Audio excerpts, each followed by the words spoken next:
Oh what a babe, oh what a babe, oh what a babe, oh what a babe. हमको तो है पूरा यकीन, हम जैसा कोई नहीं। हमको तो है पूरा यकीन, हम जैसा कोई नहीं। क्या मैंने सोचा और क्या हुआ, one love for the mother's pride, one love. तो समीर, सबसे पहले हम स्टार्ट करते हैं आपके बचपन के दिनों से, कि जहाँ से मतलब आप बेसिकली जहाँ से आए, और क्या आपका एजुकेशन रहा, किस तरह के आप बच्चे थे। देखिए, मैं तो बॉम्बे में ही पला बड़ा हूँ। और मैं पढ़ाई में बहुत ज़्यादा अच्छा रहा हूँ हमेशा। एकेडमिकली बहुत आगे था। मैंने स्कूल कॉलेज के बाद कॉस्ट अकाउंटेंसी आईसीडब्ल्यूए का कोर्स किया, और मैं मैनेजमेंट ग्रेजुएट एमबीए भी हूँ। और जैसे कि मध्य वर्ग के लोग हमारी कंट्री में होते हैं जो पढ़ाई पर ज़्यादा ध्यान देते हैं, मैंने भी वैसा ही किया। और एक बहुत ही लीडिंग कंपनी में, बिरला की कंपनी में फाइनेंस का एक बहुत बड़ा रोल किया मैंने, merchant banking, hire purchase, lease वगैरह में। पर साथ ही साथ ये सब करते हुए हमेशा कहीं ना कहीं संगीत का शौक था। तो स्टेज पर बचपन में गाता था। कॉलेज में काफ़ी लड़के होते हैं जो मुकेश जी या रफ़ी साहब या किशोर दा की आवाज़ में गाते थे। तो मेरी आवाज़ किसी के साथ मिलती नहीं थी। तो मैं खुद के अपने गाने बना बना के गाया करता था। उस जमाने में जो गाने आपने गाए थे, तब कुछ अगर आपको इस समय याद हो तो हमें सुनाएंगे हाँ, दोस्तों को। जी बिल्कुल, देखिए वो बचपन में रोमांस वगैरह तो इतना नहीं होता है। तो मैं खुद गाने लिखता था, उनकी तर्ज बनाता था। उस समय ये नहीं पता था कि इसी को म्यूजिक डायरेक्शन कहते हैं। तो मैंने एक गाना बनाया था, कुछ लाइनें गाता हूँ। ये प्रकृति प्यारी है, ये प्रकृति न्यारी है, हो ये प्रकृति प्यारी है, ये प्रकृति न्यारी है, समथिंग समथिंग। क्योंकि बचपन में बस ये प्रकृति और ये सब चीज़ों को लेकर ही गाने बनाए। और यही गाया करता था स्कूल कॉलेज में। और लोग जनरली उन दिनों के जो सुपर हिट्स होते थे, एक दो तीन, हवा हवा, ये सुनने के इच्छुक होते थे, लेकिन मैं अपने ही गाने बना के गाया करता था। और जब काफ़ी बड़ा हुआ तब जाके पता चला कि अपने गाने बनाने को म्यूज़िक डायरेक्शन कहते हैं। क्योंकि हमारे पिताजी थे रेलवे में और मम्मी हमारी स्कूल में पढ़ाती थी, तो अध्यापिका थी। तो कहीं भी ये पता नहीं था कि म्यूज़िक डायरेक्शन, लिरिक राइटिंग क्या होता है। तो धीरे धीरे यही चीज़ें की, और फिर धीरे धीरे विज्ञापन की दुनिया में आए। कुछ जिंगल्स किए मैंने, और फिर कुछ एल्बम, और फिर फिल्में। हाँ, जैसे आपने बताया कि आपके बैकग्राउंड में कहीं भी म्यूजिक नहीं रहा है ना, आपके पेरेंट्स कहीं भी म्यूजिक को बिलोंग नहीं करते। ऐसे में इतना ज्यादा म्यूजिक को लेकर कॉन्शियस होना, मतलब आपको कहाँ से इतनी इंस्पिरेशन मिली, किस चीज से। मुझे भी पता नहीं है। जब आप लोग पूछते हैं तो मैं भी बहुत सोचता हूँ इस विषय में कि ऐसा क्या है जहाँ से हमारे में संगीत आया। क्योंकि मैं पढ़ाई, जैसे मैंने कहा, बहुत ज़्यादा की है मैंने, लेकिन संगीत का मुझे सारेगामा भी नहीं आता है। अब जाके मैं सोचता हूँ कि चूंकि अब मैं संगीतकार बन गया हूँ, मुझे शायद थोड़ा बहुत कुछ संगीत सीख लेना चाहिए। पर मैंने जब लता जी को भी रिकॉर्ड किया, या आशा बाई को रिकॉर्ड किया, या मन्ना दा को रिकॉर्ड किया, जगजीत जी को रिकॉर्ड किया, कहीं भी मुझे ऐसी कमी महसूस नहीं हुई कि मैं इतने लेजेंड्स को रिकॉर्ड कर रहा हूँ और मुझे खुद संगीत का सारेगामा नहीं आता है। ज़रूर बहुत ऐसा लगता है कि मुझे आना चाहिए, और मैंने बस सीखना भी अब कुछ थोड़ा थोड़ा सा शुरू किया है। पर कहाँ से इंस्पिरेशन मिली, कहाँ कैसे क्या हुआ, मुझे अब तक नहीं पता है। पर जो हो रहा है अच्छा हो रहा है। कहा जाए तो ये गॉड गिफ्टेड है आपको। जी, ऊपर वाले की आमद है, बिल्कुल। आपने एमबीए किया हुआ है। कहा जाता है कि मतलब दिमाग और दिल दोनों एक साथ काम नहीं करते हैं, या तो आपका दिल काम करता है या आपका दिमाग काम करता है। आप खुद एक बहुत कम बिरला कंपनी में फाइनेंसर है, उसके बाद एक म्यूजिक कंपनी के सीईओ भी रह चुके हैं। हाँ, तो ये दोनों का बैलेंस कैसे करते हैं आप, कि एक तरफ इतना अच्छा म्यूजिक भी दे लेते हैं और एक तरफ इतनी अच्छी आप कंपनी भी चला लेते हैं। देखिए आज की तारीख में जैसे हर आदमी अपने घर में वाइफ भी होती है और वहाँ गर्लफ्रेंड होती है। खैर ये तो मजाक की बात रही, लेकिन मुझे हमेशा से दो नाव पर पैर रख के चलने का शौक रहा है। मुझे लगता है कि जब मैं 70-80 साल का हो जाऊंगा, तो जब मैं दुनिया को देखूं फिर से कि मैंने क्या किया, तो मुझे ऐसा नहीं लगना चाहिए कि अरे ये तो सिर्फ गवैया था, या तो म्यूजिक डायरेक्टर था। हाँ, क्या क्या क्या करते हैं आप? गाने बनाते हैं। या क्या किया आपने? आप तो बस सीईओ बन के रह गए, आपने क्रिएटिव क्या किया? तो मैं चाहता हूँ कि मैं हर चीज़ करूँ, और उससे डबल मेहनत ज़रूर होती है। 19 घंटे काम करता हूँ दिन में, और बाकी कोई शौक नहीं है, बस यही दो हैं, कि बस कंपनी चलाना और म्यूज़िक बनाना। और अपने परिवार का तहे दिल से शुक्रिया अदा करता हूँ कि वो कोऑपरेट करते हैं मेरे इस 19 घंटे पर डे काम करने का। 19 घंटे काम करने के बाद आप कितना वक्त अपने परिवार को दे पाते हैं?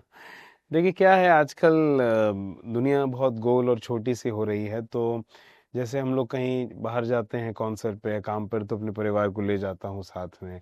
स्टूडियो में भी कभी कभार आ जाते हैं, ऑफिस में कभी आ जाते हैं, या कभी कभी हम घर पे ही बैठ के गाने बनाते हैं, घर पे ही बैठ के कंपनी का काम कर लेते हैं, क्योंकि आजकल लैपटॉप हो, मोबाइल हो, तो सब चीज़ें घर से ही बैठ के हो जाती हैं।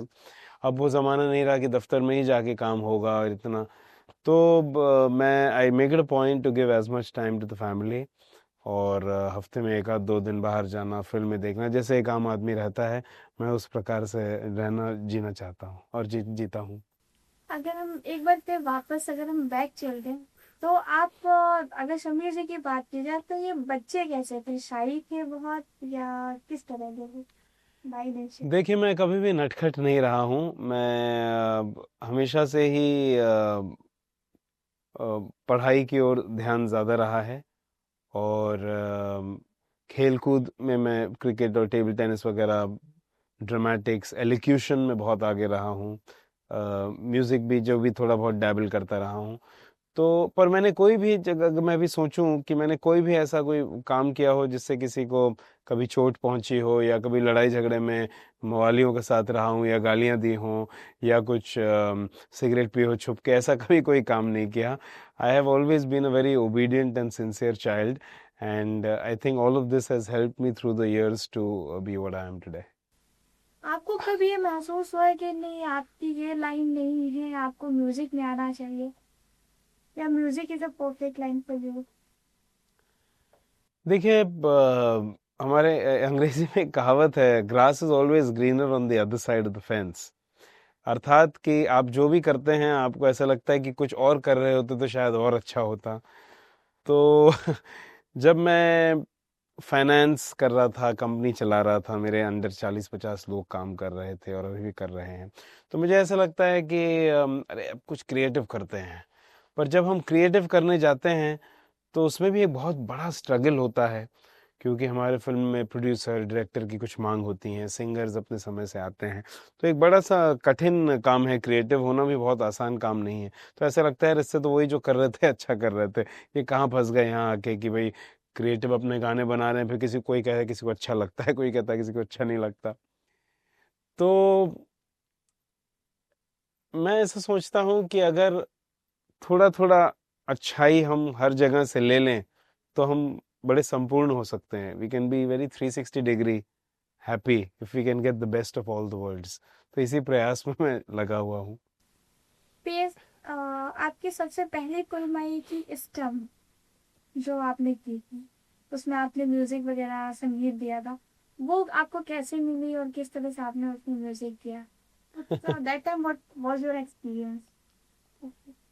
देखिए बड़े मज़ेदार चीज़ है, आज से 4 साल पहले जब वर्ल्ड कप हो रहा था, तो मुझे माइक्रोसॉफ्ट कंपनी ने कहा कि आप एक वर्ल्ड कप एंथम बनाइए, जिसे सुन के हमारे देश के जितने भी खिलाड़ी हैं वो इंस्पायर हो जाएं और वर्ल्ड कप लेकर आ जाएं। और यू वोंट बिलीव कि उस पिछले वर्ल्ड कप में हम फाइनल तक तो पहुंच ही गए थे। तो वो गाना मैंने सब सिंगर से एक एक लाइन गवाई। शान, शंकर महादेवन, सुनिधि चौहान, के श्वेता शेट्टी, करीब 11 सुदेश भोसले, 11 सिंगर थे उस गाने में। हमको तो है पूरा यकीन, हम जैसा कोई नहीं, हमको तो है पूरा यकीन, हम जैसा कोई नहीं, ऐसा गाना था। तो पता नहीं वो गाना कहाँ से रवीना टंडन जी के पास पहुंच गया, क्योंकि महेश मांजरेकर इस गाने का वीडियो बना रहे थे जो मैं बना रहा था। नॉन फिल्म सॉन्ग था, प्राइवेट सॉन्ग। वो गाना कहीं से रवीना टंडन जी के हाथ लग गया।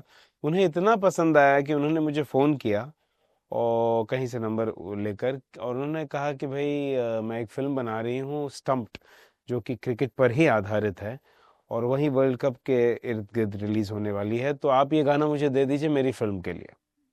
तो मैंने कहा नेकी और पूछ पूछ इससे बढ़िया बात क्या हो सकती है।